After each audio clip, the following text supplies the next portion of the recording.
Bismillahirrahmanirrahim. Hadits Ibnu Abbas radhiyallahu anhuma yang diriwayatkan oleh Imam Muslim. Kata Nabi SAW, "Wa ma tawadha ahadun lillahi illa rafa'ahu Allah."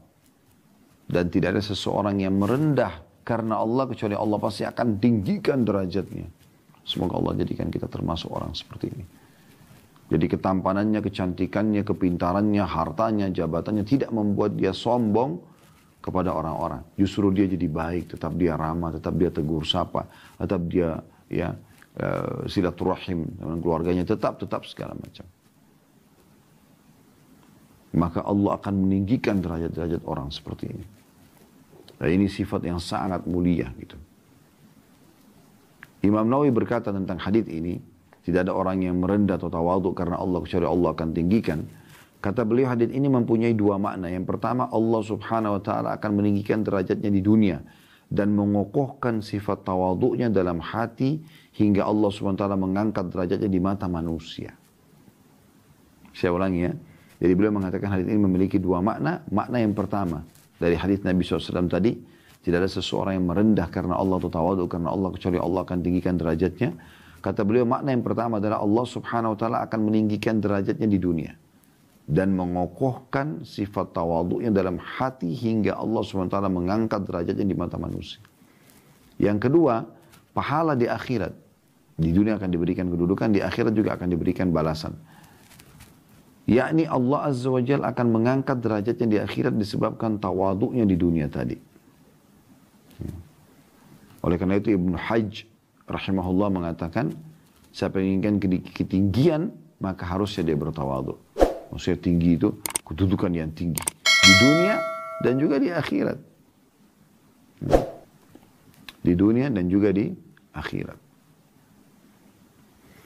Dan perlu kita garis bawahi, memang tawadhu adalah sifat para nabi-nabi, para rasul. Mereka tidak sama sekali menyombongkan diri padahal mereka sudah ditunjuk langsung oleh Allah subhanahu wa ta'ala. Bayangkan kalau Anda ditunjuk oleh atasan Anda, ya, maka Anda merasa Anda seperti punya kedudukan karena Anda yang ditugaskan, Anda dijabatkan, Anda diberikan jabatan tertentu, Anda merasa pasti bergembira dan berwenang dalam jabatan tersebut. Ya. Bagaimana dengan orang yang diutus langsung oleh Sang Pencipta Allah? Tapi mereka tetap tawadhu, mereka tetap merendah. Bagaimana Nabi SAW memiliki akhlak yang sangat luar biasa dalam bermuamalah, dalam keseharian beliau dengan merendah. Ya, tidak pernah Nabi SAW sombong. Beliau selalu mengatakan, di antara hadisnya yang masyhur ya, "Ana sayyidu walad Adam yaumal qiyamah wala fakhr." Begitu kata Nabi SAW. Aku adalah pemimpin anak Adam pada hari kiamat, tapi tidak ada kesombongan di situ. Dan juga beliau mengatakan, "Wa biyadi liwa'ul hamdu wala fakhr." Dan di tanganku juga ada bendera puji-pujian pada hari kiamat, tapi tidak ada kesombongan dengan itu. Dan akulah, kata Nabi SAW, orang yang pertama masuk ke dalam surga. Dan tidak ada fakhr, tidak ada kesombongan dalam masalah itu.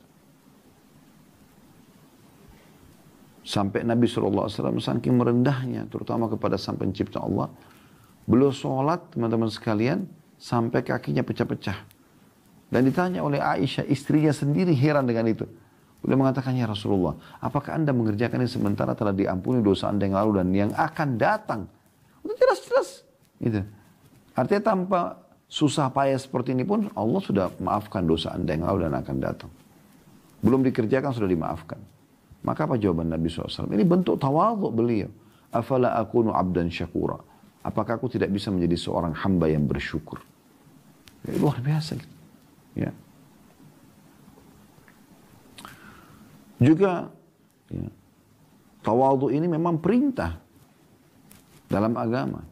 Selain sabda Nabi SAW tadi, siapa yang merendah karena Allah, maka Allah akan tinggikan. Memang ada perintah langsung dari Nabi SAW. Dalam hadits yang masyhur diriwayatkan oleh Imam Muslim. "Wa inna Allah awha ilayya an tawadhu hatta la yafkhar ahadun ala ahadin wa la yabghi ahadun ala ahad." Dan sesungguhnya Allah telah mewahyukan kepadaku secara khusus, ya, untuk memiliki sifat tawadhu atau antawadhu, agar kalian saling bertawadhu, merendah. Janganlah seseorang menyombongkan diri atau berbangga diri dan melampaui batas pada yang lain. Atau terjemahan letter-letternya ya, sesungguhnya Allah telah wahyukan kepadaku agar kalian saling bertawadhu. Dan dengan tawadhu itu akhirnya tidak ada lagi orang yang sombong terhadap orang yang lain dan tidak ada lagi orang yang menzalimi orang yang lain. Ternyata subhanallah tawadhu mendatangkan itu. Jadi tidak akan ada lagi kezaliman terjadi pada orang lain. Ya. Dan ini teman-teman sekalian hal yang luar biasa yang harus diperhatikan oleh setiap orang di antara kita. Karena memang tawadhu sebuah sifat yang sangat mulia. Gitu kan. Dan terlalu banyak contoh-contoh yang berhubungan dengan masalah ini tentunya ya. Ibnu Qayyim berkata rahimahullah, menjelaskan hakikat tawadhu ya. Beliau mengatakan, perbedaan antara tawadhu dan al-muhana atau menghinakan diri. Tawadhu muncul dari ilmu pengetahuan tentang Allah Azza wa Jalla. Jadi kan tadi saya bilang, beda antara tawadhu dengan menghinakan diri. Kita bukan menghinakan diri, merendah di sini karena Allah. Kata beliau, perbedaan antara tawadhu, merendahkan diri karena Allah, dan muhana, menghina diri, menghinakan diri. Dalam arti kata yang menghina, ya, menjatuhkan diri dia sendiri, gitu kan. Maka beda. Kalau tawadhu itu muncul dari ilmu pengetahuan tentang Allah Azza wa Jalla. Karena dia tahu ilmunya, dia merendah karena Allah. Jadi tidak membuat ilmunya, hartanya, jabatannya, kelebihan fisiknya, segala macam jalur keturunannya membuat dia sombong. Enggak. Justru makin dia merendah. Nah ini yang dimaksud karena ilmu pengetahuan itu. Jadi karena ilmu pengetahuan tentang Allah SWT, Allah Azza wa Jalla, kemudian mengenal nama dan sifatnya, pengagungan, kecintaan dan penghormatannya, dan dari pengetahuan tentang dirinya dan jiwanya secara rinci, serta aib-aib amalan serta perusaknya. Ya, muncullah dari sini semua sifat tawadhu.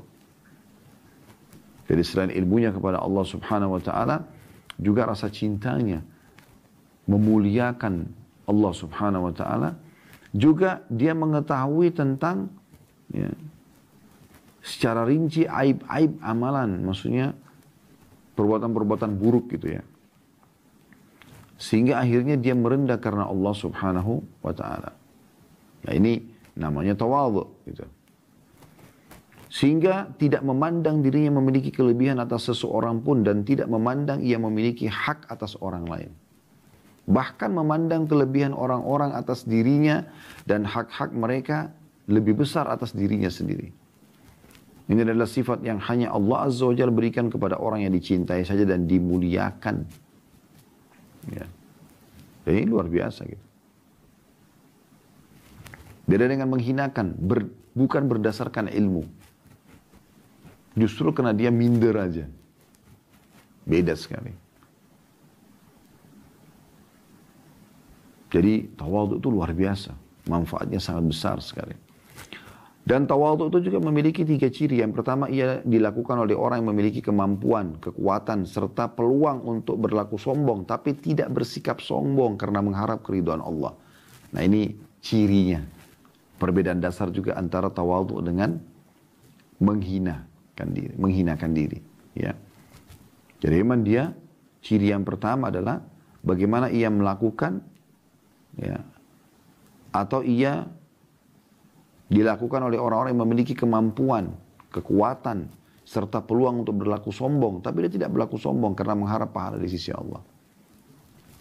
Dia mampu sombong karena dia kaya, karena dia tampan, karena dia cantik, karena dia pintar, karena dia punya jabatan. Tapi dia tidak lakukan. Itu ciri yang pertama. Ciri yang kedua, tidak dilakukan secara berlebihan. Jika berlebihan, tawadhu bisa berubah menjadi sombong ataupun membanggakan diri. Jadi bukan berarti dia berlebihan dalam arti kata sengaja dia untuk dipuji oleh orang, riya di sini. Tapi memang dilakukan karena Allah. Yang ketiga, tawadhu dilakukan pada waktu dan situasi yang tepat. Dalam hal ini diperbolehkan ya. Di sini maksudnya tawadhu dilakukan pada waktu dan situasi yang tepat. Sehingga dia tidak melakukan kesombongan. Ada satu celah tentunya. Ya. Mohon maaf sebelumnya. Ada sebuah hadis Nabi SAW yang berbunyi, La yadkhulul jannata man kana fi qalbi mithqalu dzarratin min kibir. Hadis riwayat Muslim.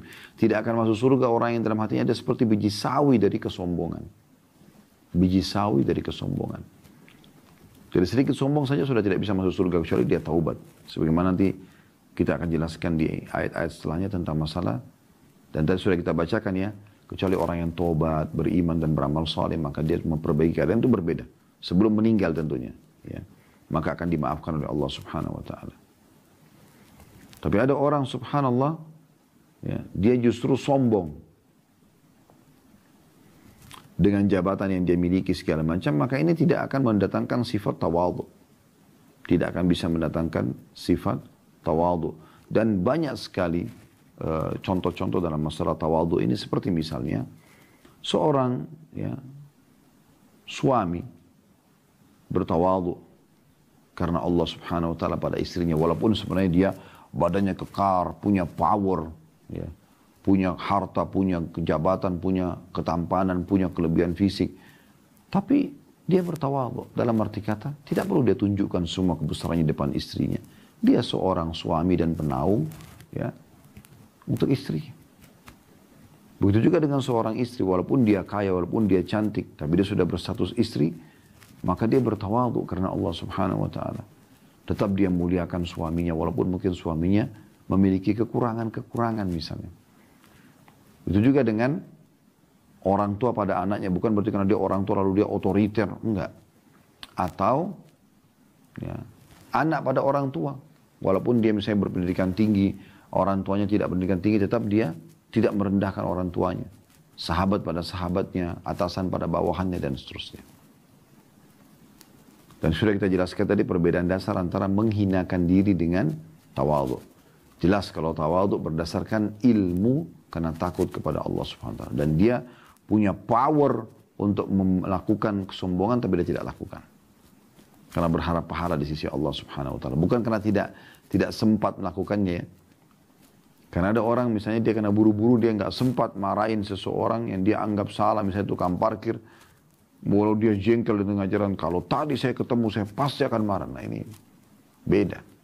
Berarti dia kalau ketemu dia akan menghinakan orang lain. Enggak. Nah ini yang dimaksud.